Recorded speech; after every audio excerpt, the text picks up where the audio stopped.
प्यारे विद्यार्थियों, आज हम आपको जंतु कोशिका के जो शेष रह गए थे अंग उनके बारे में जानकारी देंगे। प्यारे विद्यार्थियों, हमने पहले वाले वीडियोस में आपको सर अपने संस्कृत एजुकेशन पर बताया था कि जंतु कोशिका की संरचना कैसी होती है, जंतु कोशिका में कौन कौन से अंग पाए जाते हैं और जंतु कोशिका के महत्वपूर्ण 3 घटक कौन कौन से हैं। तो सबसे पहले हमने बताया था जो जंतु कोशिका का घटक है, पहला हमने आपको उस पूर्व वाले वीडियोस में भी बताया था कि जंतु कोशिका का जो महत्वपूर्ण घटक है, पहला कोशिका कला। कोशिका कला जैसे सेल मेम्ब्रेन बोलते हैं, जिसके अंदर कोशिका झिल्ली की हमने वार्ता की थी। दूसरा ले रहे थे हम कोशिका द्रव्य। ध्यान रखना, आप क्या बोला मैंने, कोशिका द्रव्य, जिससे भी हम क्या कहते हैं, साइटोप्लाज्म बोलते हैं। साइटोप्लाज्मा में हमने माइटोकॉन्ड्रिया, लाइसोसोम और अंतःप्रदेश जालिका, ध्यान है ना, माइटोकॉन्ड्रिया, लाइसोसोम और अंतःप्रदेश जालिका के बारे में आपको विस्तृत जानकारी दी थी कि माइटोकॉन्ड्रिया को कोशिका का शक्तिगृह क्यों कहा जाता है, लाइसोसोम को आत्मघाती थैली यानी सुसाइड वेग क्यों कहा जाता है। इनके बारे में हमने हमारे अपने यूट्यूब चैनल सर अपने संस्कृत एजुकेशन पर वीडियो अपलोड किया है। आप भी विजिट कीजिए और अपने साथियों को भी ये शेयर कीजिए। ये एक ऐसा प्लेटफॉर्म है जहाँ सभी विषयों की फ्री ऑनलाइन एजुकेशन के लिए महत्वपूर्ण टॉपिक्स अपलोडेड है। तो अब आपको पढ़ाते हैं आज अगला जो इसका ले रहे हैं जंतु कोशिका का, जो मैं बताना चाहता हूँ। कोशिका द्रव्य के अंतर्गत कौन कौन सी संरचनाएं होती हैं, कोशिका द्रव्य, जिसमें मैं आपको बताना चाहता हूँ वापिस। सबसे पहले कोशिका द्रव्य हमने माइटोकॉन्ड्रिया पढ़ लिया, माइटोकॉन्ड्रिया की संरचना बता दी। फिर उसके बाद हमने आपको लाइसोसोम की बता दी, लाइसोसोम के बारे में जानकारी दे दी। तीसरी बात हमने अंतःप्रदेश जालिका जो चिकनी और खुरदरी होती है उनके बारे में आपको जानकारी दे दी। अब हम आपके लिए आज आगे लेके आए हैं जो महत्वपूर्ण है राइबोसोम। आप देखो राइबोसोम क्या होते हैं, राइबोसोम होते हैं जो खुरदरी अंतःप्रदेश जालिका पाए जाते, वो भी एक झिल्ली से बने हुए होते हैं। और इसकी खोज सबसे पहले ध्यान रखना आप क्लाड ने की थी। लिख दीजिए, खोजकर्ता लिख दीजिए, राइबोसोम के खोज करता है क्लाड, ठीक है ना। तो आप क्लाड लिख दीजिए, खोजकर्ता। और उसके बाद में क्लाड, जो क्लाड सॉरी से क्लाड में क्लाड है, कोली क्लाड, यानी पूछा जा सकता है राइबोसोम की खोज किसने की थी, क्लाड ने की थी। और इसका नामकरण किसने दिया था, पेलेडे ने।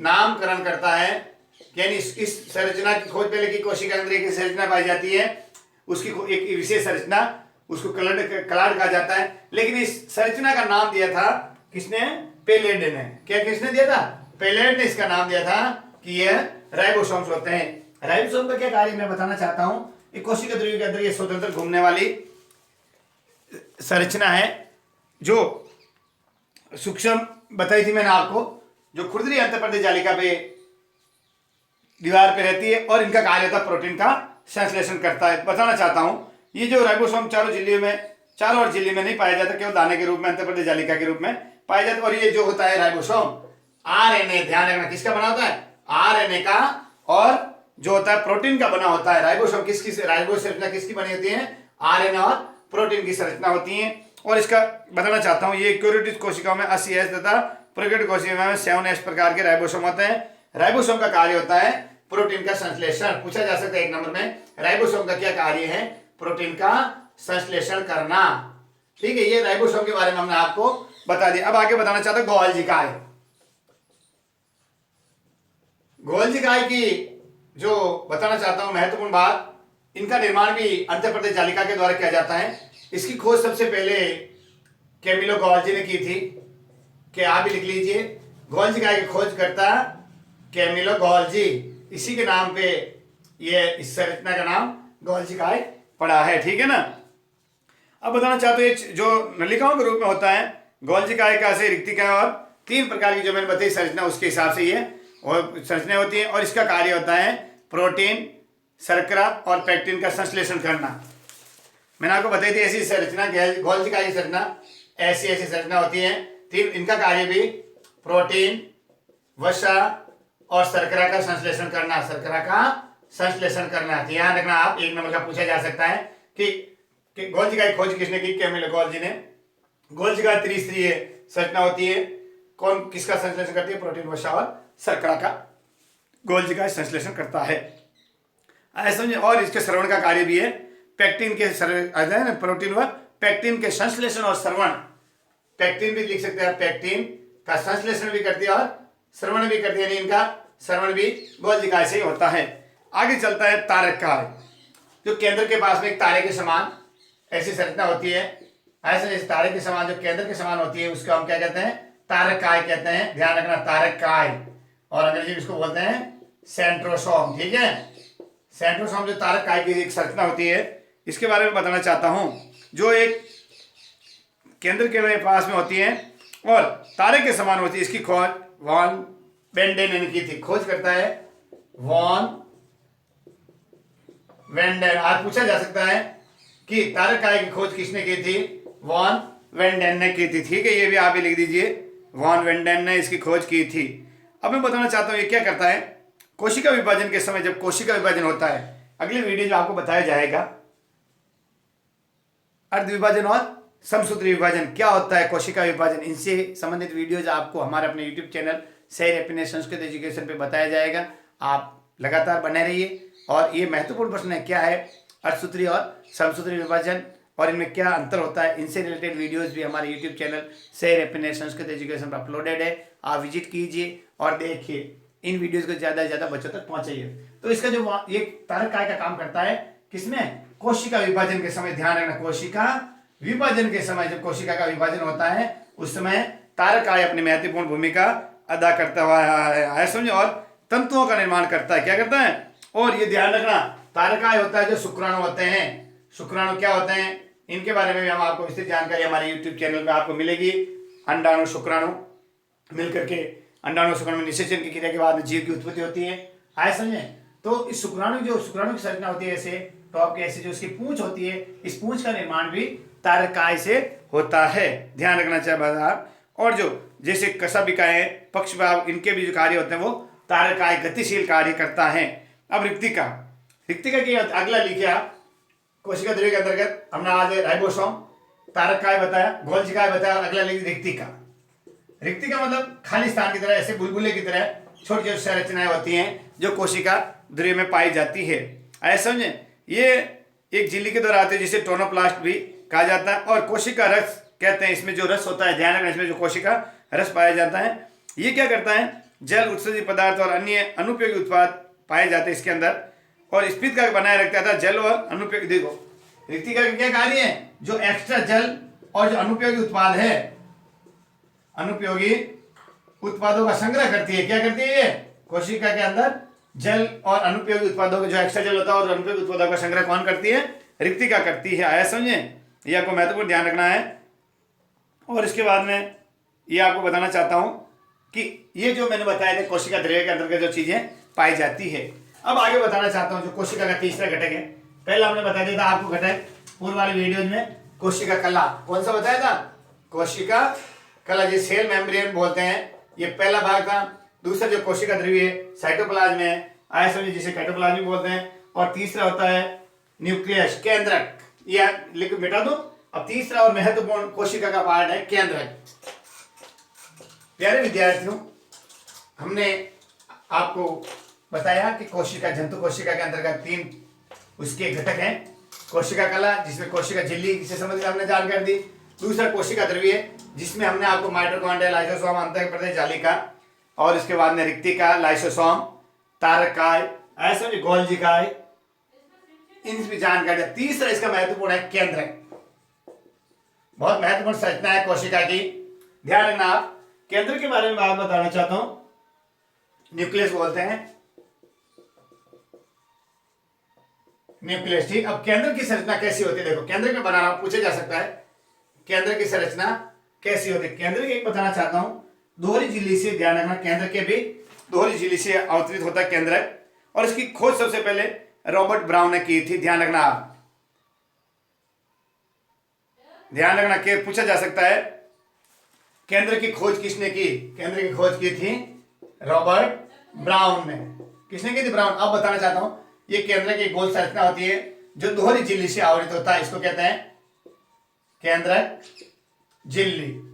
ठीक है, एक तो इसको बाह्य झिल्ली बोलते हैं और इसको आंतरिक झिल्ली बोलते हैं। ये बाह्य है और ये आंतरिक है। ठीक है, अब बताना चाहता हूं केंद्र के अंदर द्रव्य पाया जाता है, आया समझे, जो उसको कहते हैं केंद्रक द्रव्य।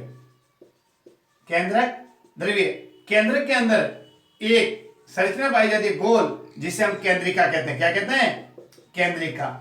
और इस केंद्रिका से कुछ तंतुनुमा धागेनुमा संरचनाएं पूरे केंद्रक में पाई जाती है, आया समझे, जिसको हम क्या कहते हैं, ध्यान रखना आप,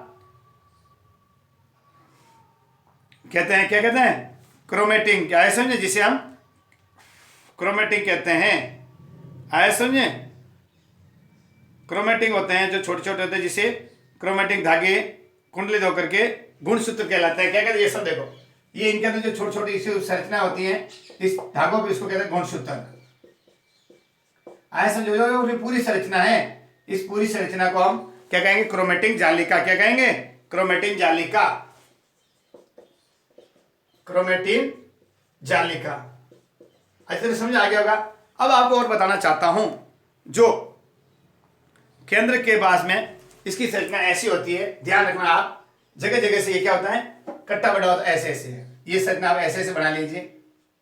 इस तरीके से जो केंद्र की दोहरी झिल्ली होती है, ऐसे ऐसे ये बनावट बनी रहती है, ठीक है ना। इस तरीके से आप केंद्र को, इन झिल्लियों को ऐसे भी आप, ये तो इस प्रकार केंद्र की संरचना होती है, ठीक है ना। अब इसके बाद में बताना चाहता हूं, इसके अंदर एक और जो बाहर होती है, ये इसके अंदर एक और पूरा जो जीव द्रव्य, इसका जो क्या बोलते हैं आपको, केंद्र द्रव्य होता है, इसको पूरा इस झिल्ली के द्वारा ये अंदर संग्रहित रहता है। और उसके बाद में ये जो पाई जाती है, आपको बताना चाहता हूं, कौन सी बताइए, अंतःप्रदेश जालिका। अंतःप्रदेश जालिका, एक तरफ चिकनी और एक तरफ चिकनी अंतःप्रदेश, और एक तरफ क्या, खुरदरी अंतःप्रदेश जालिका, दो पाई जाती है, ठीक है। अब ये जो होते हैं, ये देखो, ये केंद्रक छिद्र कहलाता है। ये क्या कहलाता है? केंद्रक छिद्र। इस प्रकार जो मैंने आपको संरचना बताई है, वो केंद्रक के संबंधित है, आया समझ। ये आप इस पूरी ये संरचना लिख लीजिए, केंद्रक। तो केंद्रक की बनावट कैसे होती है, न्यूक्लियस की बनावट इस प्रकार ही है, मैंने आपको चित्र के माध्यम से बताया। अब मैं बताना चाहता हूं इसकी जो संरचना के बारे में, कि केंद्रक एक दोहरी झिल्ली से बनी गोलाकार संरचना होती है, जिसके मध्य बताना चाहता हूं, ये एक केंद्रिका होती है, और जो केंद्रक होता है जंतु कोशिका के मध्य में पाया जाता है, ये आपको बताना चाहता हूं, आया समझे। और उसके बाद में एक महत्वपूर्ण बात बताना चाहता हूं, जो केंद्रक है कोशिका का सबसे महत्वपूर्ण अंग है, किसी में एक पाया जाता है और किसी में क्या, एक से अधिक केंद्रक पाए जाते हैं। ये बताना चाहता हूं कि अधिकतर एक ही पाया जाता है, कुछ होती है जिसमें एक से अधिक केंद्रक पाया जाता है। और मानव की जो परिपक्व लाल रक्त कणिका, ध्यान रखना, मनुष्य की लाल रक्त कणिकाएं और पादप की 40 कोशिकाओं नलिकाओं में केंद्रक नहीं पाया जाता। पूछा जा सकता है, किसमें? लाल रक्त कणिकाएं, लाल रक्त कणिकाएं, व ये तो जंतु कोशिका में, और पादप कोशिका में चालनी नलिका में केंद्र का अभाव होता है। ये आपको नोट करने की बात है। केंद्र किसमें नहीं पाया जाता? लाल रक्त कणिकाएं जंतु कोशिका में, और चालनी नलिका पादप कोशिका, इन दोनों में केंद्रक नहीं पाया जाता है। आगे समझे। अब केंद्रक दोहरी झिल्ली से आवृत होता है। केंद्रक झिल्ली में सूक्ष्म क्षेत्र होता है, जिसे केंद्रक क्षेत्र भी कहा जा सकता है। और एक तरल पदार्थ, केंद्रक में तरल पदार्थ होता है, जिसे हम केंद्रक द्रव्य भी कहते हैं। इसमें बताना चाहता हूँ, गोलाकार संरचनाएं होती हैं। एक गोलाकार संरचना जिसे केंद्रिक बोलते हैं हम, ये न्यूक्लियोस बोलते हैं। और केंद्र में पतले पतले धागे समान संरचना होती है। मैंने बताया धागे के समान, ये जो धागे दिख रहे हैं, इनको हम कहते हैं क्रोमेटिन जालिका कहते हैं। ये क्रोमेटिन जालिका, जब कोशिका विभाजन, सेल डिवीजन होता है, उसमें ये क्या होते हैं, मोटे हो जाते हैं और गुणसूत्र एवं क्रोमोसोम बन जाते हैं। केंद्र क्या करता है? कोशिका का नियंत्रण अंग है। ध्यान रखना, केंद्र का क्या कार्य है? कोशिका का नियंत्रण करना। कोशिका का नियंत्रण अंग कौन है? केंद्र। तो प्यारे विद्यार्थियों, हमने आपको हमारे इस वीडियोस में आपको पूरी कोशिका से संबंधित जंतु कोशिका के प्रमुख कोशिकाएं क्या है, जंतु कोशिका के घटक क्या है, और इन घटकों के अंतर्गत कौन कौन सी संरचनाएं आती हैं। जैसे पहला घटक कोशिका कला, जिसमें हमने आपको बताया कोशिका झिल्ली होती है। कोशिका झिल्ली होती है, जिसे चयनात्मक पारगम्य झिल्ली कहा जाता है, जो पदार्थों का आदान प्रदान करती है। दूसरा कोशिका द्रव्य होता है, जिसमें माइटोकॉन्ड्रिया, लाइसोसोम, अंतःप्रदेश जालिका, गोल्जी काई, राइबोसोम, लाइसोसोम आ गया ना। उसके बाद में रिक्तिका, तारकाय, ये जो संरचनाएं होती है सारी की सारी चौथे पांचवी छठी, ये जो संरचनाएं हैं कोशिका द्रव्य के अंतर्गत पाई जाती है, जिसमें अंतःप्रदेश जालिका, हमने आपको सब कुछ इसके बारे में, रिक्तिका के बारे में, सबके बारे में विस्तृत जानकारी दी। तीसरा पार्ट होता है केंद्रक, जो कोशिका का नियंत्रण है। केंद्र की संरचना में जो केंद्र के कोशिका के भित्ति से अंतःप्रदेश जालिका चिकनी और खुरदरी से जुड़ा होता है, और केंद्र स्वयं दोहरी झिल्ली से आवृत होता है। केंद्रक में जो तरल पदार्थ पाया जाता है केंद्रक द्रव्य होता है, और उसके बाद में केंद्रक जो छेद होता है केंद्रक छिद्र कहलाता है, और जो गुच्छे के समान संरचना होती है क्रोमैटिन जालिका होती है, जो कोशिका विभाजन के समय गुणसूत्र के रूप में विस्तृत हो जाती है। ये मैंने आज हमारे अपने YouTube चैनल सैर हैप्पीनेस संस्कृत एजुकेशन पर आपको केंद्र की संरचना के बारे में विस्तृत जानकारी दी, और जिसकी खोज रॉबर्ट हुक ने की थी। तो प्यारे विद्यार्थियों, आप सबसे एक निवेदन है कि आप इन वीडियोज को ज़्यादा से ज़्यादा बच्चों तक शेयर कीजिए, ताकि इस नूतन वर्ष में सब बच्चे अपने मिशन में सक्सेस हों और सभी अच्छे अंकों से उत्तीर्ण हुए, और सभी जो प्रतियोगी परीक्षा की तैयारी कर रहे हैं विद्यार्थी बंधु, वो भी अपनी मंजिल को प्राप्त करें। नमस्कार।